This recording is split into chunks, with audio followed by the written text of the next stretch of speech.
répétera jamais assez que la cigarette est dommageable pour la santé. Malheureusement, c'est pas parce qu'on fume pas qu'on est à l'abri des dangers de la cigarette. Hein. C'est Monique de Terrebonne qui est au courant et elle s'inquiète, elle, pour ses petits-enfants. Bonjour les docteurs, ma fille fume à la maison alors qu'elle a de jeunes enfants. Ai-je raison de m'inquiéter des effets secondaires de la fumée sur la santé de mes petits-enfants? Mais merci Monique, je pense que vous avez raison de vous inquiéter un petit peu. Monique a tellement raison. La fumée secondaire, vous savez, c'est la fumée que les gens qui fument exposent à leur environnement. C'est vraiment un fléau. Il y a plus qu'une centaine de personnes au Québec à chaque année qui meurent de cancer du poumon causé par la cigarette, mais chez des non-fumeurs. Il y a plus de 200 personnes qui décèdent de maladies cardiaques qu'on sait associées à la cigarette, mais qui n'ont aucune exposition à la cigarette. Donc, c'est un grand fléau. Ça contient des milliers de substances toxiques, donc certaines sont cancérigènes, d'autres causent une augmentation du risque de caillot, d'où les problèmes cardiaques, les problèmes d'accidents vasculaires cérébraux, etc., etc. Et chez les tout-petits, des problèmes de santé respiratoire.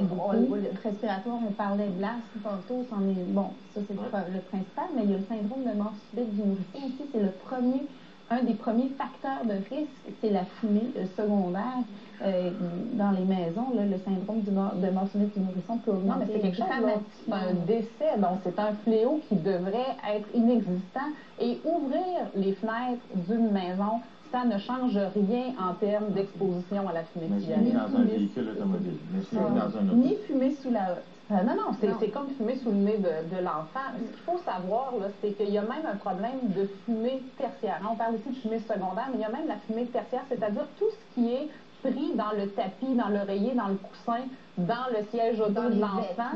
Et ça, les enfants, ils sont constamment en train de toucher les surfaces, de se mettre ça au niveau du nez.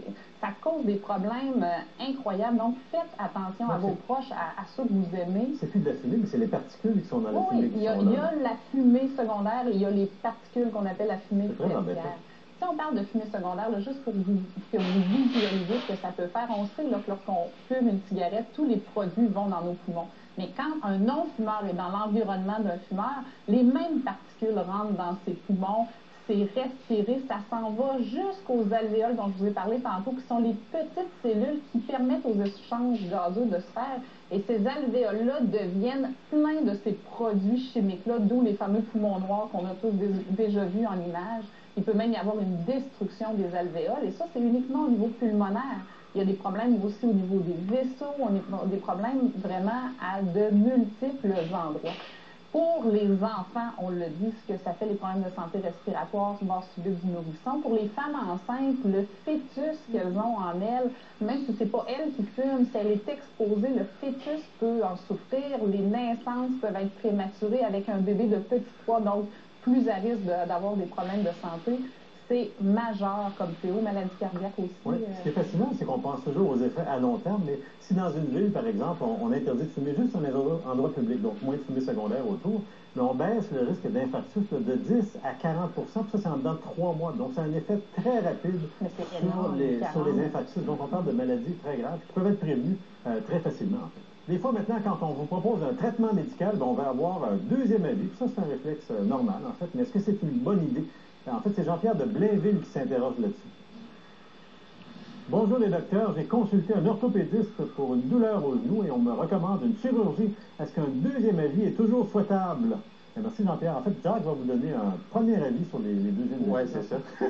En fait, pour répondre à sa question, je ne pense pas. S'il a rencontré son orthopédiste et qu'il a bien compris quelle était la problématique et qu'il doit l'opérer, je ne pense pas que d'emblée, on doit aller vers un deuxième avis. Surtout c'est toi qui as rencontré, en fait.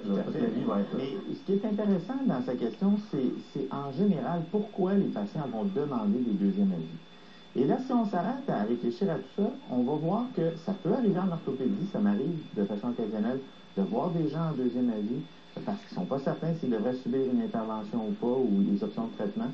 Puis la majorité du temps, ce que je me rends compte, c'est que les patients, soit qu'ils avaient des questions qui n'ont pas été répondues, ou qu'ils, par la suite, ils ont réfléchi à tout ça, ils se sont dit « Ah, j'ai oublié de poser telle question », et parfois, il y a une gêne de retourner voir le médecin qui va les opérer, alors on va en voir un autre. Donc, il leur reste un doute, dans le fond, c'est ça qui est embêtant pour eux autres. L'autre chose, c'est que ça peut être demandé aussi dans des cas de situation un peu de maladie, disons, incurable. Par exemple, vous apprenez que vous avez un cancer et on vous dit, malheureusement, on ne peut plus rien faire, les gens vont chercher un deuxième avis. Ça peut même arriver que parfois... Mais ça, on le ferait nous aussi. Oui, non, c'est ça. On n'accepterait pas d'emblée. C'est pas nécessairement toujours... Il ne faut pas penser que c'est négatif d'aller chercher un deuxième avis. Parfois, on a besoin aussi de ça pour s'assurer que finalement, on prend la bonne décision. Parfois aussi, les explications données, des interventions qui doivent être faites ou autres, parfois, ce n'est pas fait. Et les gens ont une gêne de poser ces questions-là ou d'insister pour qu'on réponde à la question.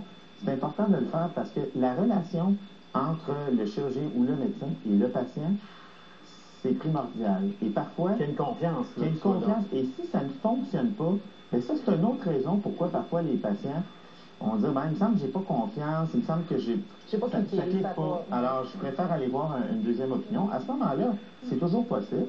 On peut demander à son médecin de famille d'avoir une autre référence pour rencontrer un autre spécialiste.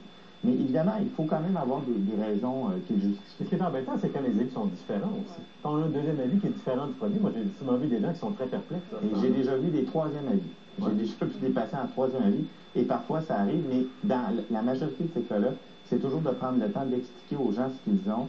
Et une fois qu'ils ont bien compris les enjeux, des pour et des contre, ça devient plus facile pour les gens de faire leur choix. En pédiatrie ou en médecine familiale, ça se produit peut-être un peu moins parce qu'on a développé une relation de confiance avec le médecin qu'on consulte. Ça fait des années qu'on voit cette personne-là. Ses explications sont plus souvent adaptées à notre discours parce qu'on est plus à l'aise de poser les questions et de clarifier. Mais c'est différent, par exemple, si on consulte dans une clinique sans rendez-vous, où là, des fois, les prescriptions sont faites à la sauvette, où là, on a besoin d'avoir un autre avis. Ce qui est sûr, c'est qu'un deuxième avis, ça ne se demande pas à l'Internet. Parce que souvent, on va arriver...